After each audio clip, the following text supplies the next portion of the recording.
I couldn't reach my daughter for 5 days. When I went to her house, I heard scratching under the bed when the phone rang 5 times and went to voicemail. Again. I pressed the red button and stared at the screen. 5 days. 5 days since I had last heard my daughter's voice. I sat at my kitchen table in Phoenix. The morning sun was already baking the tile floor. I had a cup of coffee in front of me that had gone cold an hour ago. My hands were shaking. I told myself it was the caffeine. I called her on Monday. Straight to voicemail. I left a message. Honey, it's Mom. Give me a call back when you get this. Nothing urgent. Just wanted to hear your voice. Tuesday. Same thing. I left another message. This one a little shorter. Call me, sweetie. I'm starting to worry. Wednesday. My worry turned into something harder. A knot in my chest that wouldn't loosen. I called her husband, Mark. He didn't answer either. I called his cell. It rang and rang. No voicemail pickup. Just a generic automated message. I called my other daughter, Sarah, who lives in Denver. Have you heard from Beth? I asked. No, Mom. Not since Sunday. We texted a little. She seemed fine. Why? Just checking, I said. I didn't want to alarm Sarah. She had 3 kids under 6. She didn't need me piling my anxiety on top of her exhaustion. Thursday. I called the non-emergency line for the Mesa Police Department. A bored-sounding officer took my information. He asked if Beth had any history of mental health issues. I said no. He asked if she had ever gone missing before. I said no. He said he would send a patrol car by the house. An hour later, he called back.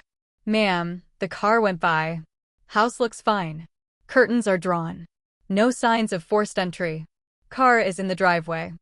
Did you knock, ma'am? We can't just knock on doors because someone doesn't answer their phone. There's no probable cause. She's an adult. She can go off-grid if she wants. I hung up. I wanted to scream. But I didn't. I just sat in the silence of my house and listened to the clock tick. Friday. I called her work. A woman named Janet answered. Janet was Beth's supervisor at the dental office. Beth called in sick on Monday, Janet said. She said she had a stomach bug. She hasn't come in all week. We've been trying to reach her too. Mark came by on Tuesday to pick up her things. He said she was really under the weather. Mark came by on Tuesday. He didn't mention that to me. I felt something cold settle in my stomach. Why would Mark pick up her things if she was just sick? Why wouldn't she just go back to work when she felt better? I called Mark again. This time, I didn't hang up. I let it ring 50 times. Nothing. Saturday. I couldn't sit in that kitchen any longer. My house felt like a cage. The silence was too loud. I grabbed my keys. I put on my walking shoes. I drove the 45 minutes to Beth's house in Gilbert. The drive was a blur. I don't remember the traffic. I don't remember the exits. I just remember the tightness in my chest. The way my knuckles were white on the steering wheel. The way I kept telling myself I was overreacting. She was fine. She was an adult. She was allowed to ignore her mother. But mothers know. We know when something is wrong. It's a sixth sense. A primal thing. You carry that child inside you for 9 months. You know their rhythms. You know their moods. You know when a silence doesn't feel right. Beth's house was a small ranch-style home on a quiet cul-de-sac. Pale yellow stucco. A tiny patch of brown grass in the front yard. Her white sedan was in the driveway. The mail was piled up in the box. A newspaper from Thursday was still on the porch. I parked behind her car. I got out. The air was hot and dry. August in Arizona. The kind of heat that steals your breath. I walked up the concrete path. I could hear a dog barking 2 houses down. A car drove by slowly. Someone was watering their lawn. I knocked on the front door.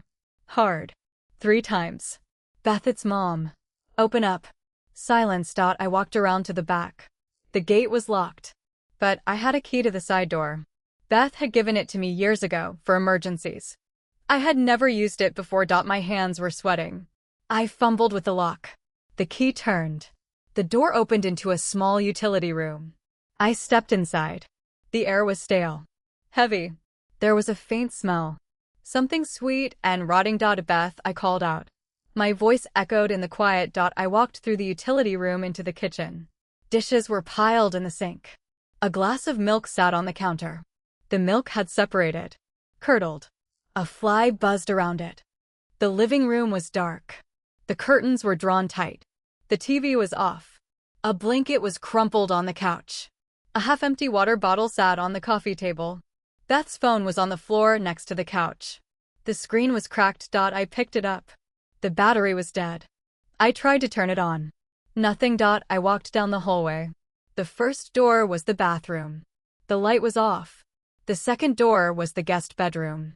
Empty. The third door was the master bedroom. The door was closed. I knocked. Beth, are you in there? No answer. I tried the handle. It was locked. I put my ear to the door. At first, I heard nothing, just the beating of my own heart. And then I heard it. Scratching. A soft, rhythmic scratching.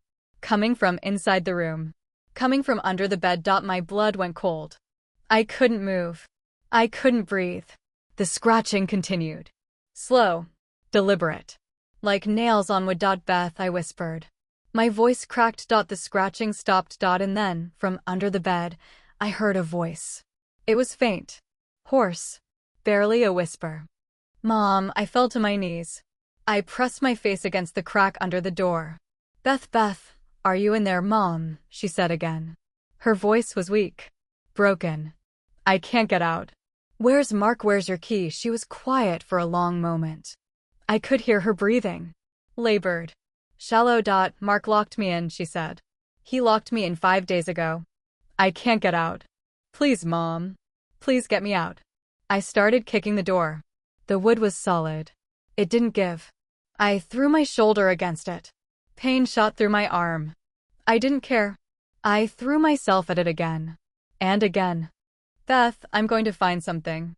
I'm going to break this door down. Hold on, baby. Hold on.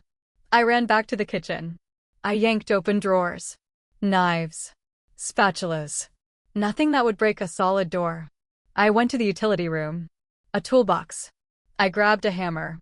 I ran back to the bedroom door. I swung the hammer at the doorknob. The metal buckled. I swung again. The lock splintered. One more swing. The door swung open. The room was dark. The curtains were drawn. The air was thick. Stale. I hit the light switch. Nothing. The bulb was dead. Beth, where are you? Under the bed, she whispered. I fell to my knees. I lifted the bedskirt. Beth was lying on the floor. Her face was pale. Her lips were cracked. Her wrists were bound with zip ties. Her ankles too. She was naked. Just a thin bedsheet wrapped around her. Mom, she said. Tears rolled down her cheeks. I'm so sorry. I'm so sorry. Don't apologize, I said. My voice was shaking. I'm going to get you out of here. Just hold on. I found a pair of scissors in the bathroom. I cut the zip ties off her wrists. Her skin was raw and bleeding underneath. I cut the ties on her ankles. She tried to sit up. She collapsed.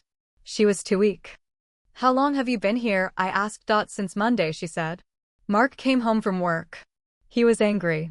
He said I was cheating on him. I wasn't. I swear I wasn't. Where is he now? She shook her head. I don't know. He left after he locked me in. He took my phone. He said he was going to teach me a lesson. He said he'd come back. He hasn't. I pulled out my own phone. No service. The cell towers in this area were spotty. I had noticed it on the drive-in. I had to get her out of the house. I had to get her to a hospital. Can you stand? I think so, she said. I helped her to her feet. She swayed. I caught her. Her body was thin. Fragile. She had lost weight. A lot of weight. Let's go, I said. We're getting out of here. We walked slowly down the hallway. Beth was leaning on me. Her steps were unsteady. She was holding the bedsheet around her with one hand. What happened? I asked. Tell me everything. She took a shaky breath. Monday morning. Mark was already gone. He had a shift at the warehouse. I was in the kitchen. I was going to call you. I had my phone in my hand. And then he came back. I didn't hear him come in. He just appeared in the doorway. Mark came back home. He was supposed to be at work. But he wasn't. He said he had been watching me. He said he saw me talking to a man at the grocery store last week. A man I didn't even know. Just a stranger who asked me where the canned tomatoes were. Mark said he saw me smile at him. He said I was too friendly. He said it was disrespectful. I felt sick. He locked you in the bedroom for that. He was so angry, Beth said. His face was red. His eyes were wild. I'd never seen him like that before. I tried to calm him down. I told him I loved him, that I would never cheat on him. He didn't believe me. He grabbed me. I tried to fight back, but he's so strong. He dragged me to the bedroom. He threw me on the floor. He tied me up. He said I needed to learn a lesson. He said he'd come back when I was ready to apologize. He left you here for 5 days without food, without water. He brought me a glass of water on the second day. He opened the door. He put it on the floor. And then he locked it again. That was the last time I saw him. We reached the front door. I reached for the handle. And then I heard it. A car pulling into the driveway. Tires on gravel. An engine turning off. A door slamming. Mom, Beth whispered. Her eyes were wide with fear. It's him. He's back. I looked through the window. Mark was walking up the path. He was wearing jeans and a t-shirt. His face was calm. He had a bag of groceries in his arms. I need you to hide, I said. Go back to the bedroom. Lock yourself in. I'll deal with him. Mom, you can't. He's dangerous. I'm not letting him near you. Go. Now. She limped back down the hallway. I watched her go. She disappeared into the bedroom. I heard the lock click. I turned back to the front door. Mark opened it. He had a key. He walked in like nothing was wrong. He saw me standing in the living room. His face didn't change. Just a slight smile. Carol, he said. I thought you might come by. His voice was casual. Friendly.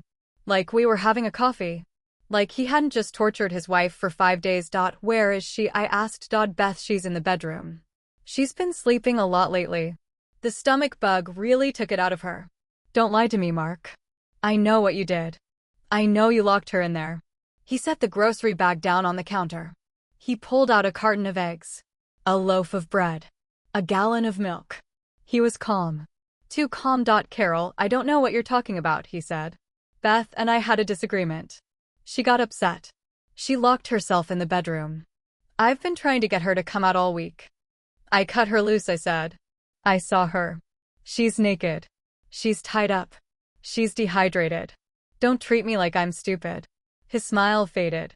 For a second, I saw something flash in his eyes. Something dark. And then it was gone. He laughed. A hollow, empty laugh. Wow, he said. I didn't peg you for a dramatic, Carol. Beth's been telling me stories about your tendency to overreact. I didn't believe her until now. You're trying to gaslight me in my own daughter's house. He stepped closer. I stepped back. I felt the wall against my back. He was bigger than me. Stronger. He had 50 pounds on me. At least. Carol, I'm going to say this one time, he said. His voice was low. Controlled. You are not welcome here. You need to leave. Now. I'm not leaving without my daughter. Your daughter is fine. She's just tired. She needs rest. I can take care of her. You've done a real good job of that, I said. I could feel the anger building in my chest. A hot, red anger. 5 days. She was in there for 5 days. No food. No water. Tied up like an animal. She wanted it, he said. I stared at him. What did you just say? She wanted it, he repeated. Beth likes it when I take control. She needs it. She's a mess without me. You know that. You've always known that. She's weak. She needs someone to tell her what to do. I wanted to hit him. I wanted to claw his face. But I knew I couldn't. Not yet. I needed to get Beth out of the house. Let me take her to the hospital, I said. Just let me take her. We'll figure everything else out later. I can't do that, Carol. She's my wife. I'm responsible for her. You're not responsible for her. You're a monster. His eyes narrowed. For a moment, I saw the mask slip. I saw the real Mark. The man who could lock his wife in a room and leave her to die. To get out of my house, he said. Now. He reached for my arm. I pulled away. I ran. I ran down the hallway. I heard him behind me. His footsteps were heavy on the floor. I reached the bedroom door. It was still locked. I pounded on it. Beth. Open up. It's me. She opened the door. Her face was pale with fear. I pushed her inside. I locked the door behind us. Mark was on the other side. He started pounding. Open this door, he shouted. Carol, open this damn door. I looked at Beth. Her eyes were wide. She was shaking. She had the bedsheet clutched to her chest. To get dressed, I said. Quick. Any clothes you can find. She went to the closet. She pulled on a pair of jeans. A t-shirt. She was moving slowly. Her hands were shaking. What do we do? She asked. There's a window in the back, I said. We're going out the window. The pounding on the door got louder. Mark was throwing his weight against it. The wood was splintering. Hurry, I said. Beth grabbed a pair of sneakers. I opened the window. It looked out onto the backyard. The grass was dead. There was a fence. Beyond the fence, a neighbor's house. Help me, I said. I pushed the screen out. It fell to the ground. I climbed over the sill. I landed on the dry dirt. Beth followed me. She stumbled. I caught her. Come on, I said. Run. We ran through the backyard. Beth was limping. Her ankles were raw. She was crying. I was crying too. We reached the fence. It was 6 feet high. Too high to climb. I can't, Beth said. I can't, Mom. I'm too weak. You can, I said. You have to. I heard the bedroom door crash open. I heard Mark shouting. He was in the bedroom now. He would see the open window. He would see us. Come on, I said. I laced my fingers together. Step up. I'll boost you. Beth put her foot in my hands. I lifted her. She grabbed the top of the fence. She pulled herself up. She fell over the other side. I heard her land on the ground. I jumped. I grabbed the fence. My feet scrambled against the wood. I pulled myself up. I was too slow. I felt a hand grab my ankle. Mark had reached the fence. He was pulling me back. Let her go. I shouted. She's gone. You're done. He yanked me. I fell back into the yard. I landed hard on my shoulder. Pain shot through my body. Mark was standing over me. His face was twisted. His eyes were wild. You ruined everything, he said. You stupid old woman. You ruined everything. He grabbed my collar. He pulled me up. I could smell his breath. Sour. Rank. Where's your phone? Carol, where is it? He reached into my pocket. He grabbed my phone. He threw it against the fence. It shattered. The pieces scattered in the dirt. No cops, he said. No cops. We're going to go inside. We're going to have a nice, calm conversation. And you're going to tell me where Beth is. I don't know, I said. She ran. She's gone. You know, he said. You know everything. He dragged me back toward the house. I fought. I kicked. I scratched. But he was too strong. He pulled me through the window. He threw me on the bedroom floor. The air was knocked out of my lungs. I heard a noise. A car engine. Tires screeching. A horn honking. Mark looked out the window. His face went pale. You called the cops, he said. How did you call the cops? Your phone is smashed. I didn't call the cops. I had no phone. I had no way to call anyone. But then I heard it. A familiar voice. A woman's voice. Mom. Help. There's a man. Beth. She had made it to the neighbor's house. She was screaming. The neighbor must have called the police. Mark ran. He ran out of the bedroom. I heard the front door slam. I heard a car engine start. And then I heard sirens. Red and blue lights flashing through the curtains. I lay on the floor. My shoulder was on fire. My lungs were burning.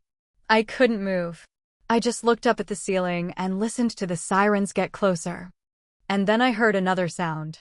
Scratching. Soft. Rhythmic. Coming from under the bed. I froze. The scratching was coming from under the bed. But Beth was outside. I had seen her climb the fence. I had heard her screaming. She was with the neighbor. The scratching continued. Slow. Deliberate. Like nails on wood. Like someone was trying to get my attention. I forced myself to sit up. My shoulder screamed. I ignored it. I crawled over to the bed. I lifted the bed skirt. There was nothing there. Just darkness. Just the empty space under the frame. But the scratching continued. It was coming from the floor. From the floorboards. Like something underneath. I pressed my ear to the wood. The scratching stopped. And then I heard it. A faint tapping. Morse code.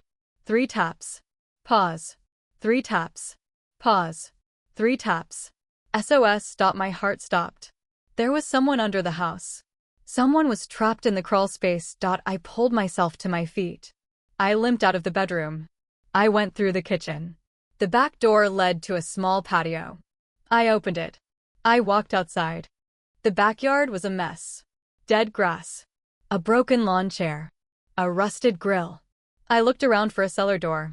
There was none. I looked down. There was a grate. A small, metal grate near the foundation of the house. It was covered in dirt. I knelt down. I pulled it open. It came loose easily. The dirt was disturbed. I looked down into the darkness. The smell hit me. A sweet, rotting smell. Like death. Like something had died down there. Hello, I called out. A faint whimper. A weak voice. Help me. It was a woman's voice. It wasn't Beth. It wasn't Mark. My hands were shaking. I couldn't breathe. I called out again. Who is there, please? The voice said. Please help me. I've been down here for so long. I couldn't see anything. The crawl space was dark. I needed a light. I ran back inside. I found a flashlight in the utility closet. The batteries were almost dead. The beam was weak. But it was enough. I went back to the grate. I shone the light down. The beam cut through the darkness. I saw a floor made of dirt and rocks. Cobwebs hung from the joists. And then I saw her. A woman. Young. Maybe 25. Blonde hair matted with dirt. Her face was thin. Hollow. Her eyes were wide with fear. She was wearing a tank top and shorts. Her clothes were torn. Dirty. Please, she said. Please get me out of here. I looked at her more closely. There was something familiar about her face. Something in the shape of her eyes. The set of her jaw. Oh my God, I whispered. Emily, Emily. Mark's daughter.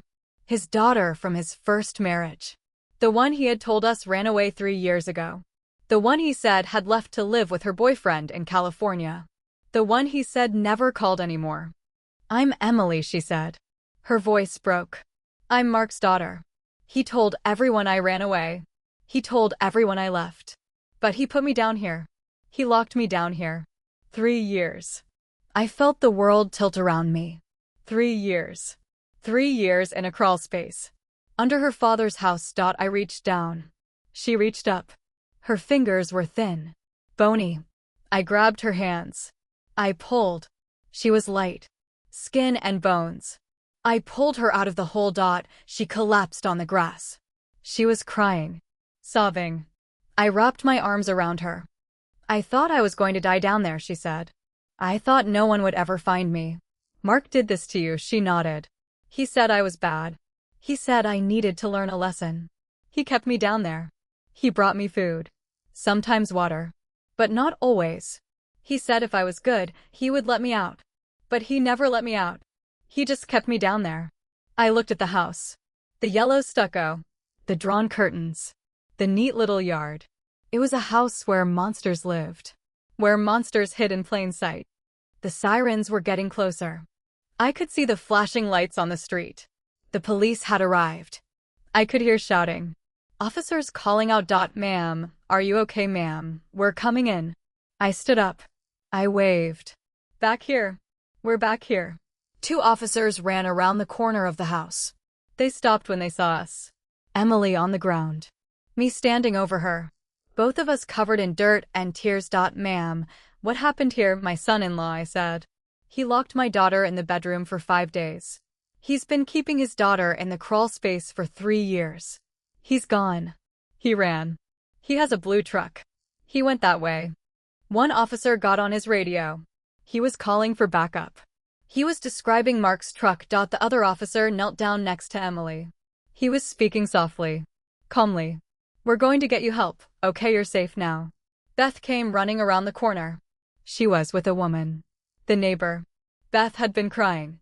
She was still shaking. But she was standing. She was alive. Mom, she said. Mom, I made it. I made it to the neighbor's house. She called the police. Are you okay? I hugged her. I held her tight. I could feel her heartbeat. It was fast, but it was strong. She was alive. Sweetie, I said. Sweetie, Mark had his daughter. His daughter, Emily. She was in the crawl space. He kept her there for 3 years. Beth looked at Emily. Emily looked at Beth. They had never met. Mark had never let them meet. He had kept his secret life hidden from everyone. I didn't know, Beth said. I never knew he had a daughter. He said she ran away. He said she was a runaway. He lied, Emily said. He lied about everything. The ambulance arrived. The paramedics swarmed around Beth and Emily. They were checking vitals, putting in IVs, wrapping Beth's wrists. Emily was dehydrated, malnourished. Her eyes were glassy. I need to go with them, I said. I'm their family. The paramedic nodded. You can ride with us. But we need to go now. We loaded Beth onto the stretcher, Emily onto another. I climbed into the back of the ambulance. The doors closed. The siren started. We drove away from the house. Beth was unconscious.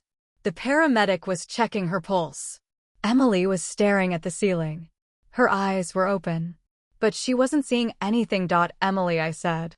Emily, you're safe now. You're out of there. Mark is gone. He can't hurt you anymore. She turned her head. Her eyes focused on me. Is he really gone? Did they catch him? I don't know yet, I said. But he can't get to you. Not anymore. She started crying. Quiet, broken sobs. I held her hand. She squeezed my fingers. She was weak. But she was holding on. The ambulance drove through the streets of Gilbert.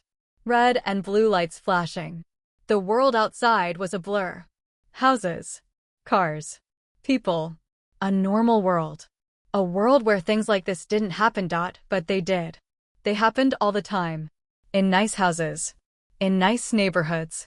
Behind closed doors. We arrived at the hospital. Banner Desert Medical Center. The paramedics wheeled Beth and Emily into the emergency room. Doctors and nurses swarmed around them. I was left in the waiting room. A small room with plastic chairs. A TV mounted on the wall. A vending machine. I sat down. I looked at my hands. They were dirty. I had dirt under my nails. I had scratches on my arms. A nurse came out. She looked at me. Are you family? Yes. I'm their mother. Grandmother. Something. I don't know anymore. She handed me a cup of water. Sit tight. We're going to take care of them. You're in shock. Just sit tight. I sat there for hours. The waiting room clock ticked. The TV played a game show. People came and went. I watched them. I watched their normal lives. Their normal problems. At some point, a detective came in. He showed me his badge. Detective Miller. Mesa PD. He looked tired. He had coffee in his hand. Ma'am, I need to ask you some questions. Have you found him? I asked. Have you found Mark? The detective sat down in the chair next to me. He took a long sip of his coffee. He looked uncomfortable. Ma'am, we haven't found him yet. He's in the wind. We have an APB out. We're looking for him. We'll find him. He'll come back, I said. He'll come back for Emily. He kept her for 3 years. He's not going to let her go that easily. We're aware of the situation, he said. We have officers stationed around the hospital. We have a protective detail on the family. He won't get near them. I didn't believe him. I wanted to believe him. But I had seen Mark's face. I had seen the look in his eyes. He wasn't done. He would never be done. I need to see my daughter, I said. She's resting. But I can take you back. Just for a few minutes.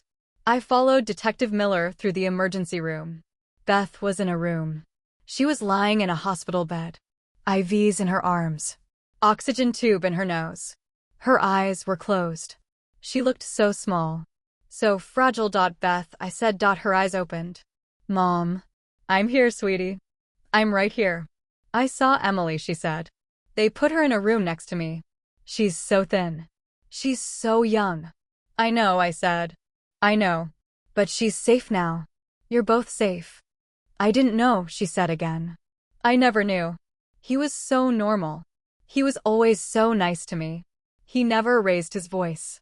He never hit me. He was just normal. The most dangerous monsters are the ones who seem normal, I said. The ones who hide in plain sight. She reached for my hand. Her fingers were cold. Her grip was weak. Mom, I'm scared. What if he comes back? He won't, I said. I won't let him. But I didn't believe my own words. Mark would come back. I knew it. I could feel it in my bones. He wasn't a man who would just disappear. He was a man who wanted control. And the one thing he couldn't control was the truth. Emily's room was down the hall. I walked past Beth's bed. I walked past the nurse's station. I walked past the security guard. He looked at me. I looked at him. He nodded. I opened the door to Emily's room. She was lying in bed. Her eyes were open.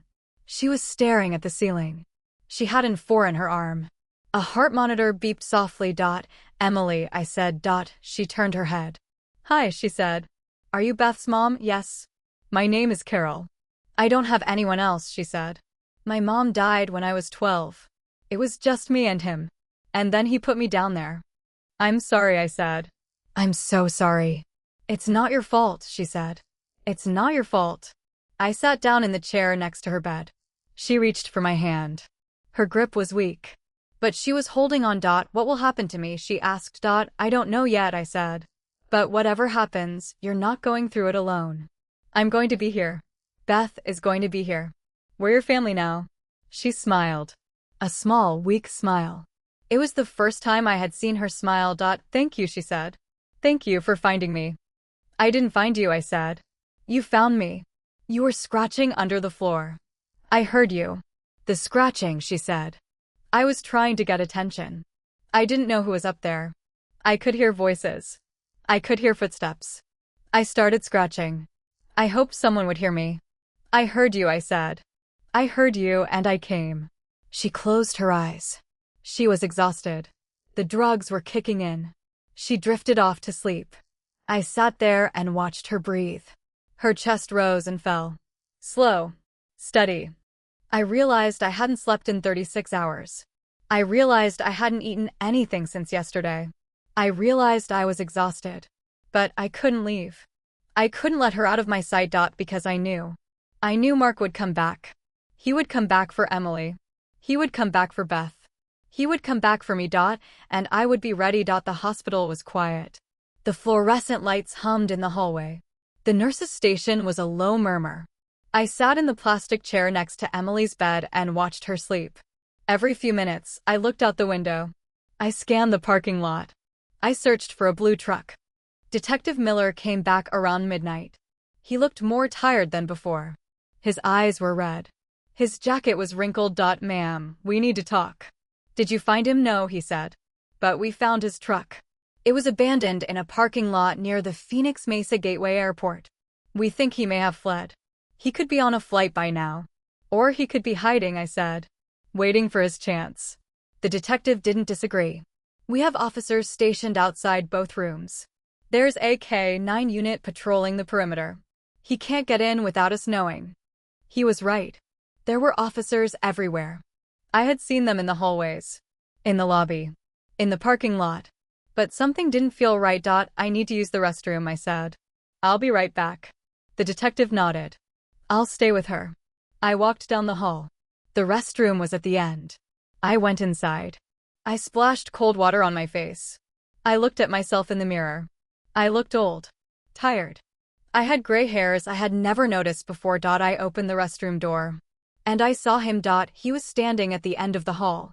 He was wearing scrubs. A surgical mask. A white cap. He looked like any other hospital worker. But I knew those eyes. I knew that posture. Mark. He had gotten past the security guards. He had gotten past the K-9 unit. He had disguised himself. And he was walking toward Emily's room. I didn't yell. I didn't scream. I didn't alert the guards. Because I knew. If I yelled, he would run. If I screamed, he would escape. And he would come back again. And again. And again. I had to stop him. I had to stop him myself. I walked toward him. My heart was pounding. My hands were sweating. But I didn't stop. I didn't slow down. He saw me. His eyes narrowed. He didn't speak. He just kept walking. Mark, I said. My voice was calm. Steady. I know it's you. He stopped. He pulled down the mask. He smiled. That same hollow smile. Carol, he said. You just can't stay out of it. Can you get out of here? I said. The police are everywhere. You can't get away with this. He laughed. I got this far, didn't I? I can get farther. I just need Emily. Emily is in a coma, I said. It was a lie. But I said it anyway. She's unconscious. She won't even know you're here. He stared at me. His face was unreadable. I don't believe you. It's true. She's in a medically induced coma. They're trying to stabilize her. You can't get anything from her now. She's not conscious. He hesitated. For a moment, I saw a flicker of doubt in his eyes. But then it was gone. Then I'll wait, he said. I'll wait until she wakes up. I'm not going anywhere. You're not going anywhere anyway, I said. You're going to prison. For the rest of your life. He moved toward me. Fast. I backed up. I hit the wall. He was close. I could smell his breath. Sour. Rank. You're the one who ruined everything, he said. You. If you had just stayed out of it. If you had just minded your own business. None of this would have happened. You locked your daughter in a crawl space for 3 years, I said. You locked my daughter in a bedroom for 5 days. You wanted to kill them. You wanted to keep them prisoner forever. You don't understand, he said. You don't know what it's like. To love someone so much. To need someone so much. To know you can't trust them. To know they're going to leave you. So you have to keep them. You have to make sure they don't leave. Emily was just a girl, I said. She was just a child. She was supposed to love me, he said. His voice cracked. For a second, I saw something else in his eyes. Something broken. Something sad. She was supposed to be my family. But she was going to leave. She was going to run away. She told me so. She said she wanted to go to college. She said she wanted to live her own life. She didn't need me anymore. She was going to abandon me. Like her mother did. Like everyone did. So you locked her in a hole. I kept her safe, he said. I kept her with me. She was safe down there. No one could take her away from me. I brought her food. I brought her water. I took care of her. You starved her. You tortured her. You made her live in filth for 3 years. He didn't answer. He just stared at me. His eyes were empty. Hollow. There was no remorse. No guilt. Just a cold, dead emptiness. I love her, he said. I love her more than anyone. I did what I had to do. You don't love her, I said. You don't love anyone. You just want to own people. You want to control them. You're a monster. He grabbed my arm. His fingers dug into my skin. You don't get to tell me what I feel. You don't get to tell me what I am. You're just an old woman who can't mind her own business. I didn't flinch. I didn't pull away. I looked him right in the eyes. I know what you are, Mark. I've known since the first time I met you. I saw it in your eyes. The way you looked at Beth. The way you talked to her. I knew something was wrong. I knew you were hiding something. I just didn't know how bad it was. He laughed again. That hollow, empty laugh. You didn't know anything. You were just a suspicious old woman who didn't like her daughter's husband. That's all you were. That's all you are. Let go of me, I said. Let go of me now. He didn't let go. He squeezed tighter. Pain shot up my arm. I could feel the bones grinding together.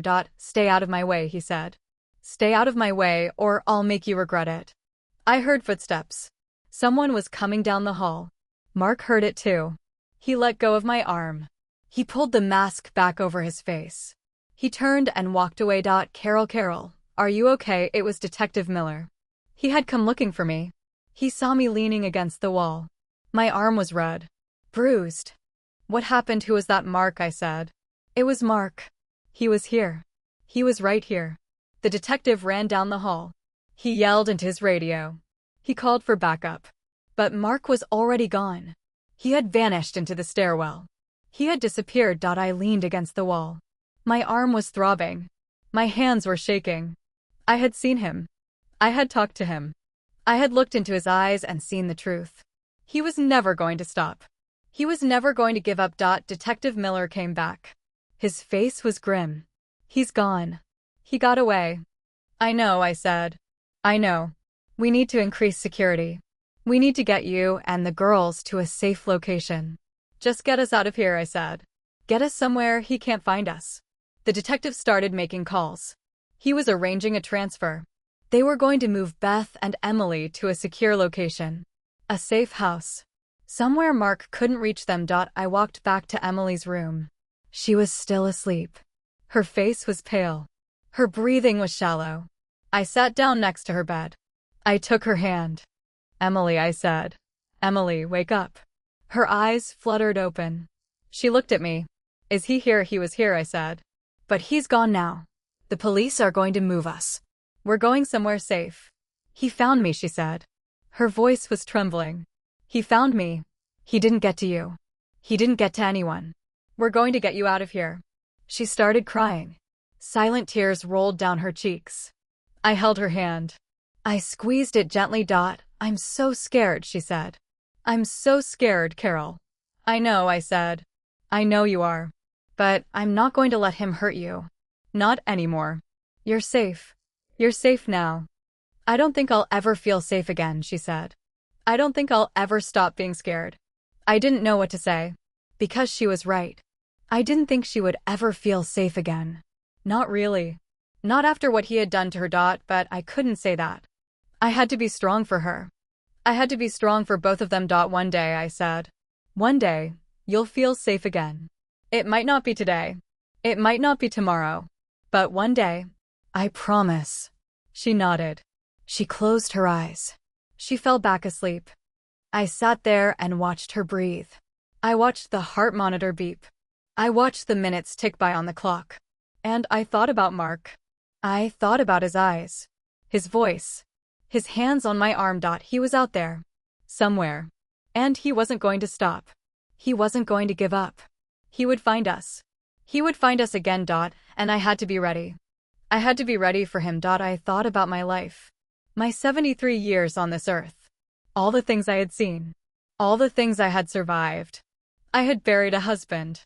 I had raised 2 daughters on my own. I had worked a job. I had paid a mortgage. I had lived a life. And now this. This monster. This man who had taken everything from my daughter. From his daughter. He had stolen years from them. Years they could never get back. But I wasn't going to let him steal anything else. I wasn't going to let him win. I stood up. I walked out of the room. I found Detective Miller. I need to make a call, I said. I need to call my other daughter. He handed me a phone. I dialed Sarah's number. She answered on the first ring. Mom, what happened? Are you okay? Sarah, I need you to listen to me. I need you to be careful. Mark is out there. He's dangerous. He's looking for Beth and Emily. And he might come looking for us. Mom, what are you talking about? I told her. I told her everything. About the 5 days. About the crawl space. About Emily. About Mark's disguise at the hospital. I told her everything. Sarah was silent for a long moment. And then she spoke. Her voice was steady. Calm. Mom, I'm coming down there. I'm getting on a plane. I'm coming down to help you. No, I said. No, Sarah. You have kids. You have a husband. You need to stay where you are. You need to be safe. My family is in danger, she said. You're my family. Beth is my family.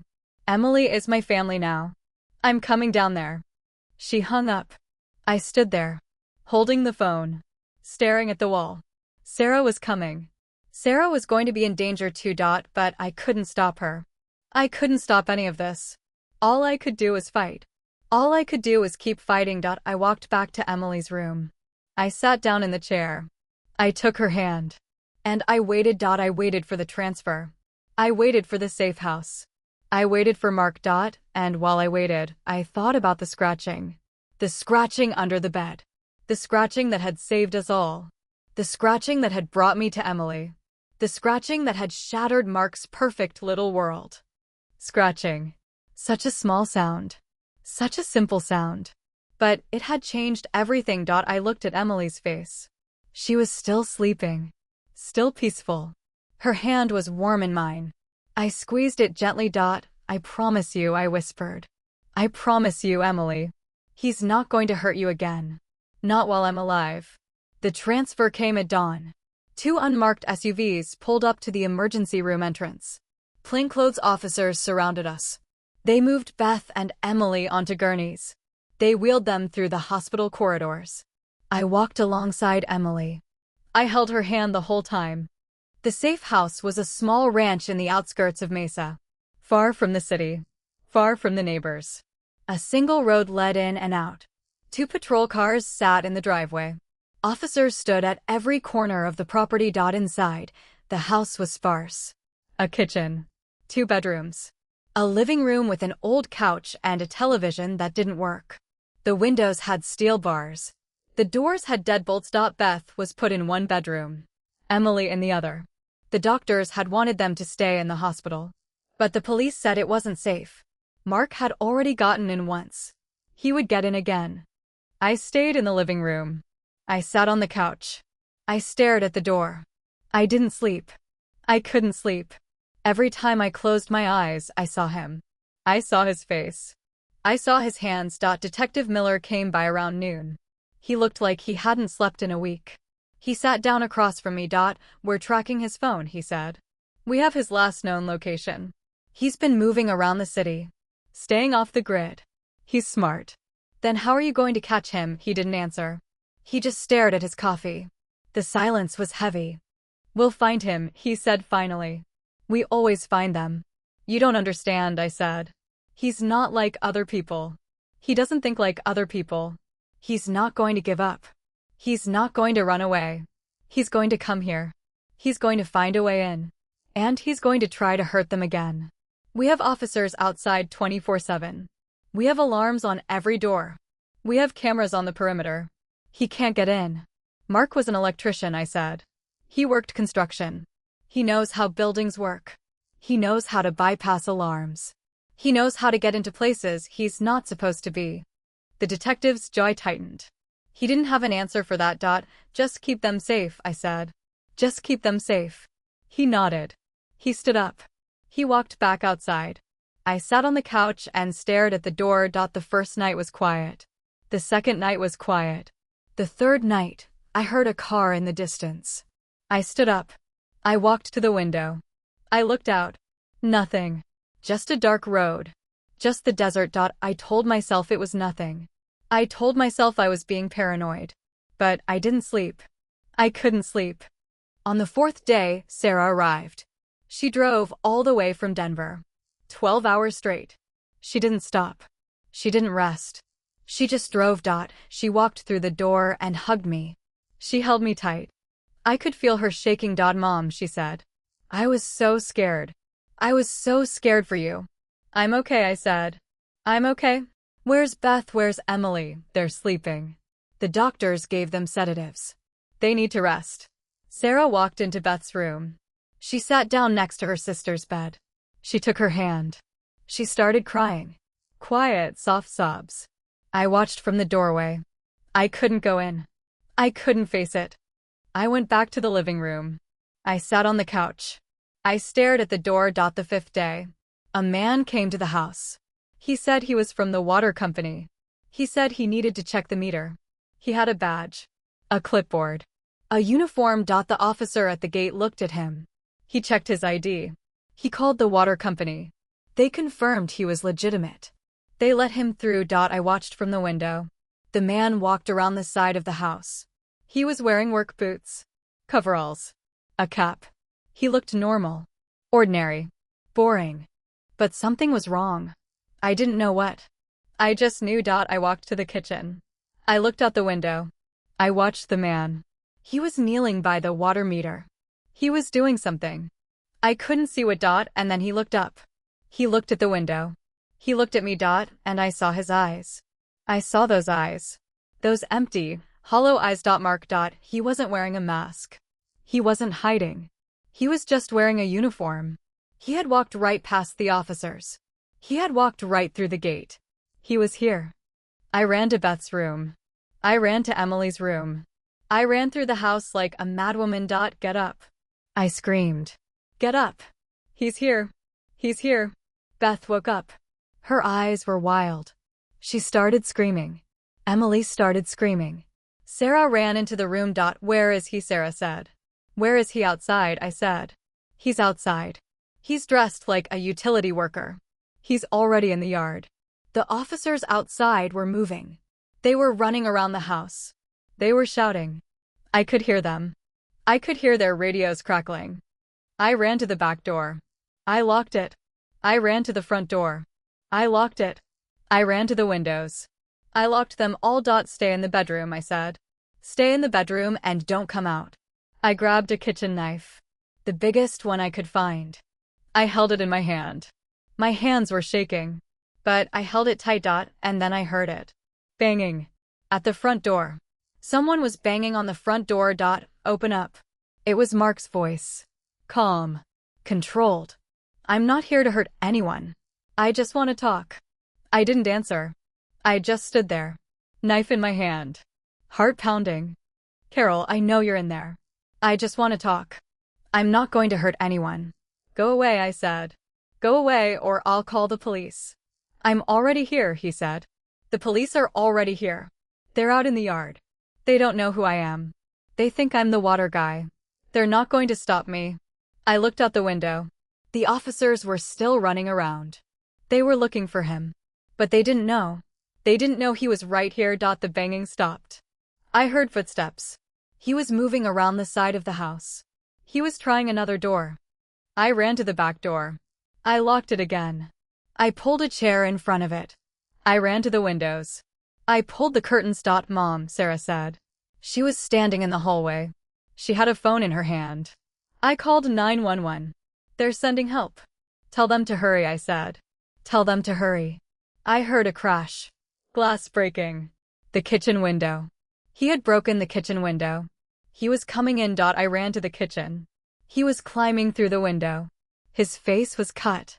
Blood was running down his cheek. He looked like a demon. An animal. Stay back, I said. Stay back or I'll use this knife. Carol, put the knife down. I don't want to hurt you. Then why are you here? He pulled himself through the window. He stood up. He was wearing work boots. Coveralls. A cap. He looked like anyone else. Anyone but me. He started walking toward me. I backed up. I hit the counter. I couldn't go any farther. I need Emily, he said. I just need to talk to Emily. Just for a few minutes. And then I'll leave. I promise. Emily doesn't want to talk to you. Emily doesn't want to see you. You kept her in a hole for 3 years. She needed to be punished, he said. She needed to learn a lesson. And she did. She learned. She's a good girl now. She's ready to come home. She's not going home with you. She's never going home with you. He moved closer. I held up the knife. He didn't stop. He didn't slow down. I'm not going to hurt her, he said.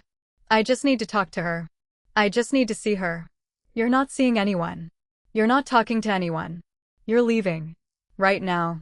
Or I'm going to make you leave. He laughed. That hollow, empty laugh. You. An old woman with a knife. You can't make me do anything. He lunged. I swung the knife. It caught his arm. Blood spurted. He screamed. He fell back. He grabbed his arm. You crazy old woman, he said. You cut me. Get out, I said. Get out or I'll cut you again. He looked at me. His eyes were full of rage. Full of hate. But he was bleeding. His arm was gushing blood. He couldn't fight.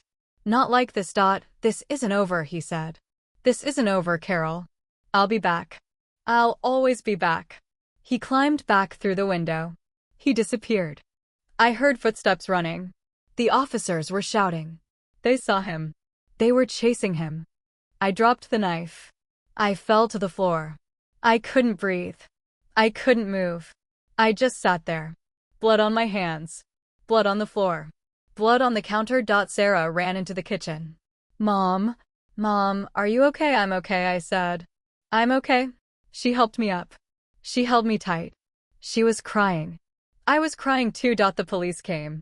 They surrounded the house. They had dogs. They had helicopters. They were searching the desert. They were looking for him. But I knew. I knew they wouldn't find him. He was too smart. He was too careful. He would find a way to hide. He would find a way to survive. And he would come back. He would come back again. And again. And again. I walked to Emily's room. She was sitting up in bed. She was staring at the wall. She was trembling. He was here, she said. I heard his voice. I heard him. He's gone now, I said. He's gone. He's never going to be gone, she said. He's always going to be there. Waiting. Watching. He's always going to be there. I sat down next to her. I took her hand. I looked into her eyes. Emily, listen to me. He is not always going to be there. He is a man. A monster. But he's not immortal. He's not invincible. He can be stopped. He will be stopped. I promise you. How can you promise that? Because I'm going to stop him, I said. I'm going to stop him myself. The days blurred into each other. The police searched. They used dogs. They used helicopters. They used heat-sensing drones.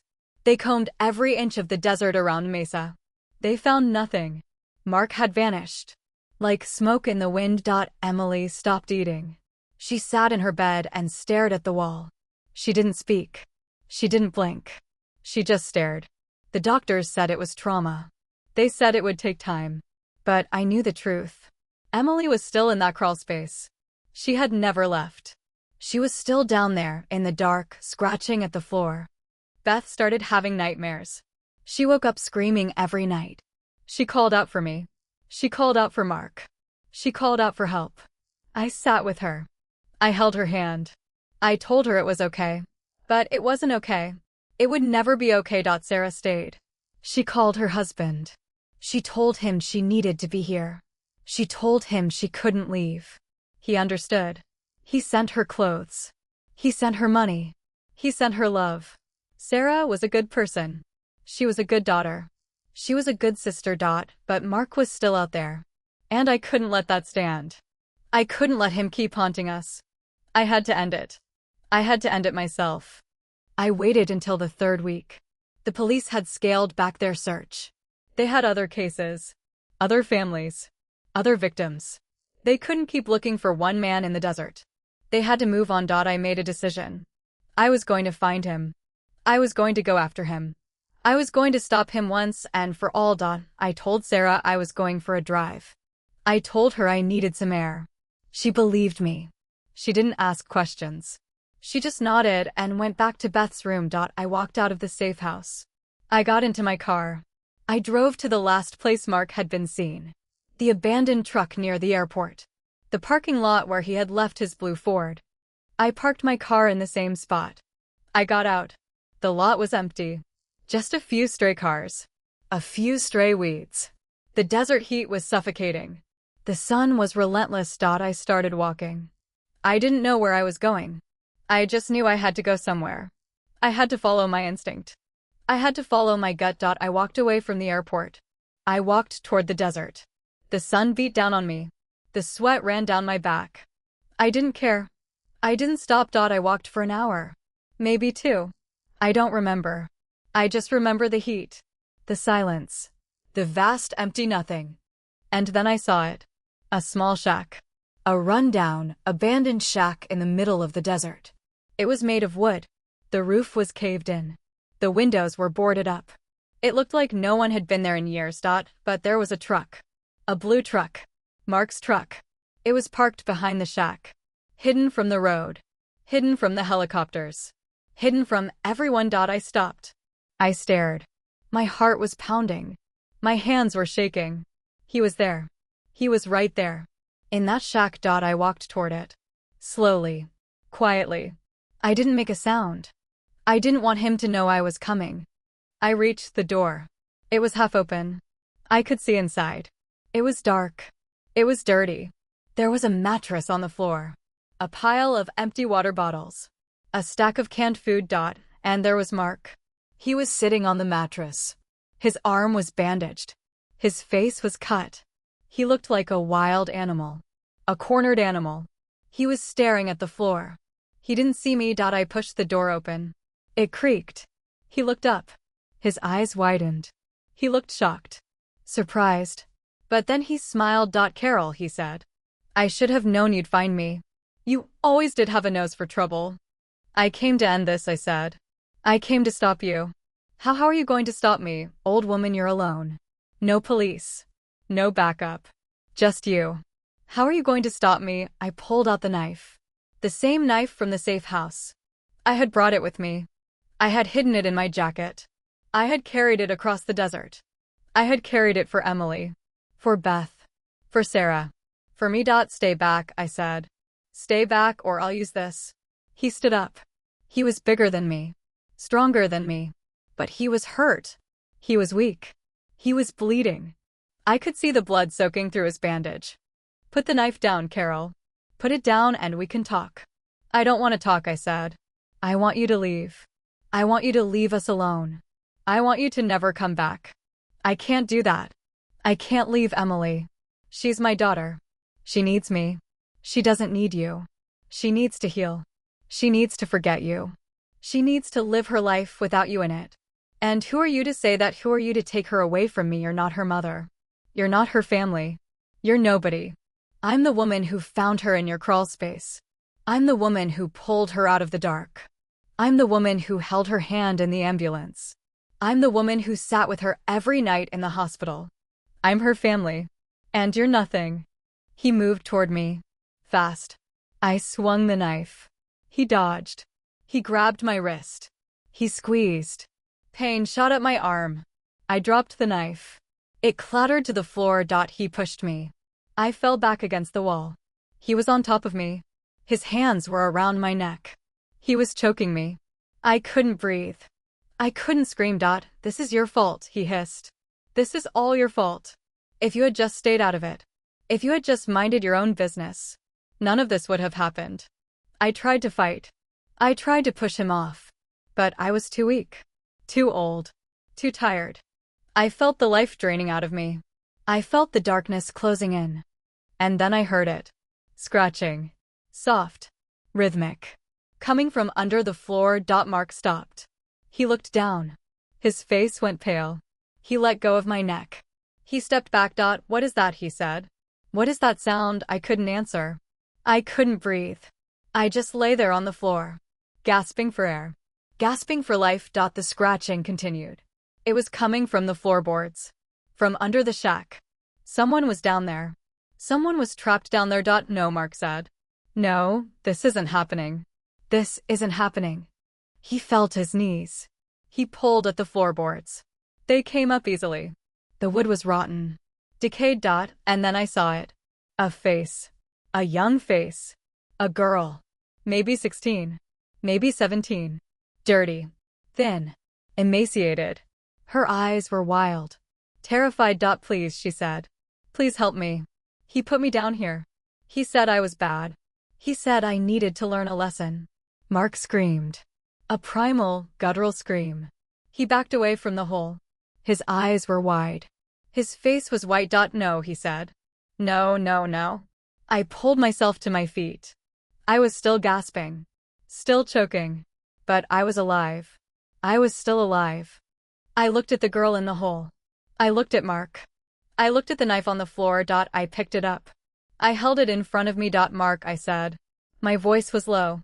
Steady. Who is this? Who is she? He didn't answer. He just stared at the hole. Stared at the girl. Who is she? I screamed. She's my daughter, he said. His voice was a whisper. Broken. She's my other daughter. Sarah. She's Emily's sister. She was going to leave too. She was going to run away. So I put her down here. I put her down here to keep her safe. Another daughter. Another girl. Another life destroyed. The girl was crying. She was reaching up. Her hands were thin. Bony. I reached down. I grabbed her hands. I pulled her out of the hole. She fell into my arms. She was trembling. She was sobbing. I held her tight. It's okay, I said. It's okay. I've got you. I've got you now. Mark was still screaming. Still backing away. He had lost everything. His wives. His daughters. His freedom. His mind. He was a shell. Empty. Hollow. This isn't happening, he said. This isn't real. This isn't real. I looked at him. I looked at the knife in my hand. I looked at the girl in my arms. You're done, I said. You're done, Mark. This is over. He ran. He ran out of the shack. He ran into the desert. He ran into the heat. I didn't go after him. I didn't need to. The desert would take him. The heat would take him. The emptiness would take him. I held the girl close. I walked her out of the shack. I walked her across the desert. I walked her to my car. I got her water. I got her food. I got her to the hospital. They called the police. They searched the desert again. They found Mark's truck. They found the shack. But they didn't find Mark. He had vanished. Like smoke in the wind. The girl's name was Sarah. Emily's sister. Mark's other daughter. He had kept her in a crawl space for 2 years. 2 years in the dark. 2 years in the dirt. 2 years of torment. She went to the hospital. She got treatment. She got therapy. She got a new life. A life without Mark. Emily came to visit her. She sat by her bedside. She held her hand. They were sisters. They had never known each other. But they were sisters. And they were going to be okay. Beth came too. She sat with them. She held Emily's hand. She held Sarah's hand. They were a family. A broken family. But a family. I stood in the doorway. I watched them. I smiled. I had done it. I had stopped him. I had saved them. But I still thought about Mark. I still thought about where he was. What he was doing. Whether he was dead or alive. Whether he would come back. And I thought about the scratching. The scratching under the floor. The scratching that had saved them. The scratching that had brought us all together. Scratching. Such a small sound. Such a simple sound. But it had changed everything. I sat down in the waiting room. I looked at my hands. They were old. Wrinkled. But they were strong. They had fought. They had saved. They had won. I thought about my life. My 73 years. My struggles. My joys. My sorrows. My family. They were everything to me. They were all that mattered. And I had protected them. I had kept them safe. Mark was gone. But his victims were still here. They were still alive. Still fighting. Still healing. They would get better. They would get stronger. They would get through this. I looked out the window. The sun was setting. The sky was orange and pink. It was beautiful. Peaceful. I had done what I set out to do. I had ended it. I had stopped him. And that was enough. But I knew. I knew the scratching would never leave me. I would always hear it. In the quiet of the night. In the stillness of my mind. I would always hear that soft, rhythmic sound. Nails on wood. A desperate plea for help. I would always hear it. And I would always remember. Remember what I had saved. Remember what I had lost. Remember what I had become. A protector. A fighter. A mother. A grandmother. A woman who had heard the scratching and answered the call. I sat in the waiting room for hours. The sun went down. The stars came out. I watched them through the window. A million tiny lights in the vast dark sky. I thought about all the people out there. All the families. All the secrets hidden behind closed doors. All the scratching that went unheard. Beth came out first. She walked slowly. Her wrists were still bandaged. Her eyes were still tired. But she was walking. She was moving forward. She sat down next to me and took my hand. "Mom," she said. "Thank you." "For what, sweetie?" "For not giving up. For coming to find me. For hearing the scratching. For saving all of us." "I would do it again," I said. "I would do it 1,000 times. You're my daughter. You're my blood. I would do anything for you." She leaned her head on my shoulder. I felt her tears on my skin. I held her close. "I'm going to be okay," she said. "I'm going to get through this. With you. With Sarah. With Emily." "I know you will," I said. "You're stronger than you think." Emily came out next. She was holding Sarah's hand. Sarah was walking on her own. She was still thin. Still pale. But she was walking. She was alive. They sat down across from me. Emily looked at me. Her eyes were clear. "Focus. Carol," she said. "I don't have a mother. I haven't had one since I was 12. But if I did, I would want her to be like you." I felt my heart swell. I felt tears prick my eyes. I reached across and took her hand. "You have a mother now," I said. "You have me. You have Beth. You have Sarah. We're your family. We're always going to be your family." Sarah nodded. She squeezed Emily's hand. They were sisters. They were going to be okay. We sat there in the waiting room. The 4 of us. Together. Safe. Alive. The monsters were gone. The scratching had stopped. But I knew.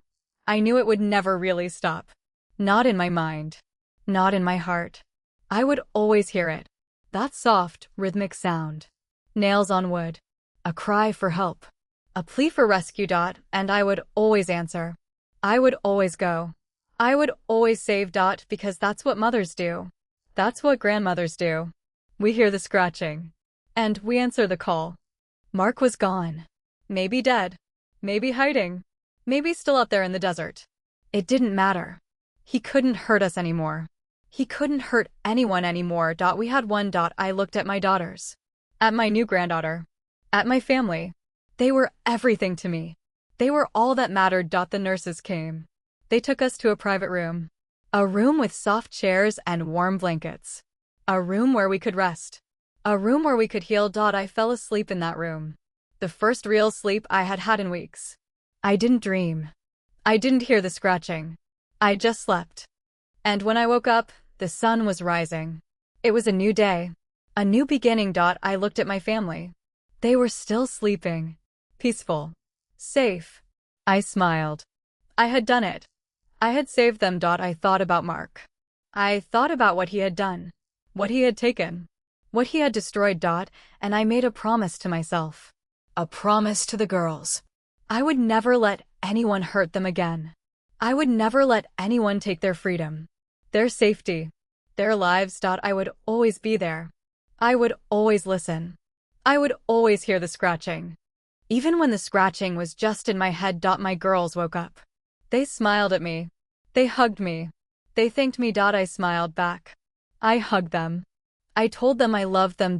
And I meant it. With every fiber of my being. With every beat of my heart. Because that's what it means to be a mother. That's what it means to be a grandmother. That's what it means to be family. You hear the scratching. And you answer the call.